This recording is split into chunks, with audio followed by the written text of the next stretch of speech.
C'est peut-être le documentaire le plus attendu de l'histoire du sport. Voilà des mois que ESPN, producteur, et Netflix, diffuseur de cette série en 10 épisodes, visible à raison de 2 séquences de 50 minutes par semaine, font monter la sauce sur les réseaux sociaux. Ce lundi, les 2 premiers shows de The Last Dance sont enfin disponibles sur nos écrans. Et on n'est pas déçus. La légende de Michael Jordan est aussi belle à voir sur l'écran de son salon qu'elle ne l'était au sommet de sa gloire sur les parquets en 1997 à 1998. Voici les 5 raisons de ne pas rater ce monument télévisuel. Un scénario digne d'Hollywood. Souvent, la réalité dépasse la fiction. Et le sport a ceci de magique qu'il génère sa propre mythologie. Le numéro 23 des Bulls, Michael Jordan, est l'équivalent de Dieu au basket, et ce n'est rien d'autre que Magic Johnson qui le dit. Une nouvelle fois, au crépuscule de sa carrière, il va accomplir l'inimaginable. À l'automne 1997, Michael Jordan et les Chicago Bulls ont entamé leur quête d'un 6e titre de NBA en 8 ans. Mais malgré tout ce qu'Air Jordan a accompli depuis ses débuts sensationnels en 1984, la direction des Bulls pense déjà au futur. The Last Dance est le nom du projet pour cette saison donné par l'entraîneur Phil Jackson à ses joueurs.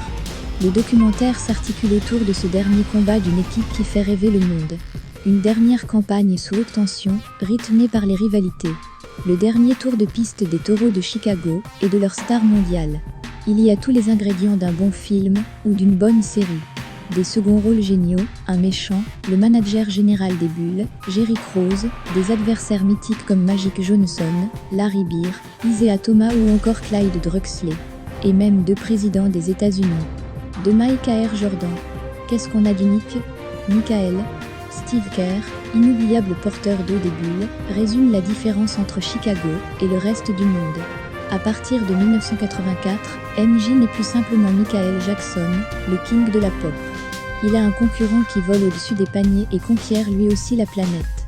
Ce doc retrace habilement le parcours, par un jeu de flashback et d'avance rapide, du plus grand joueur de basket de tous les temps. Voir celui qu'on appelle encore que Mike, grandir depuis sa Caroline du Nord natale, jusqu'à son triomphe romain, et ses 6 titres NBA, a quelque chose de réjouissant.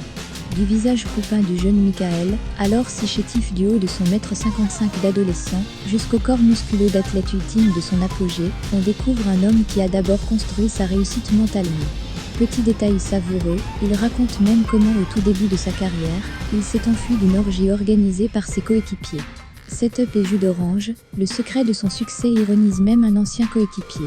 À longueur d'interview, il distille ainsi son credo, gagner quoi qu'il en coûte. Le pouvoir des archives. Mais cette série fascine aussi par ses images d'archives, ses moments parfois anodins, et d'autres devenus légendaires. Voir Michael Jordan, débutant, plier son linge, ou encore faire des balades à bicyclette a quelque chose d'irréel, mais dit aussi beaucoup de la puissance de la télévision dans l'émergence du phénomène Michael Jordan, et plus généralement de la NBA. Il a toujours une caméra collée au basque de ses désormais célèbres Air Jordan. Le public français sera d'ailleurs heureux de revoir son passage parisien, à l'occasion du McDonald's Open 1997 à Paris, remporté sans forcer par les Bulls. Mais bien sûr, ça ne comptait pas pour Michael, déjà entièrement dirigé vers le titre NBA. L'œuvre de Michael, les mots ne peuvent le décrire, c'est de la poésie. Dixit une fan, l'œuvre de Michael remplie d'émotions, le spectateur et a fortiori le téléspectateur. Revoir le génie à l'œuvre, ses plus grands matchs, comme ses 63 points contre les Celtics en play-off 1986, ou ses plus beaux paniers est jouissif pour tout amateur de sport. On réalise encore plus à quel point il a révolutionné son sport, tant par l'aspect aérien de son jeu et son sens du spectacle. La NBA d'aujourd'hui lui doit tout. Une bande originale qui claque comme un dunk.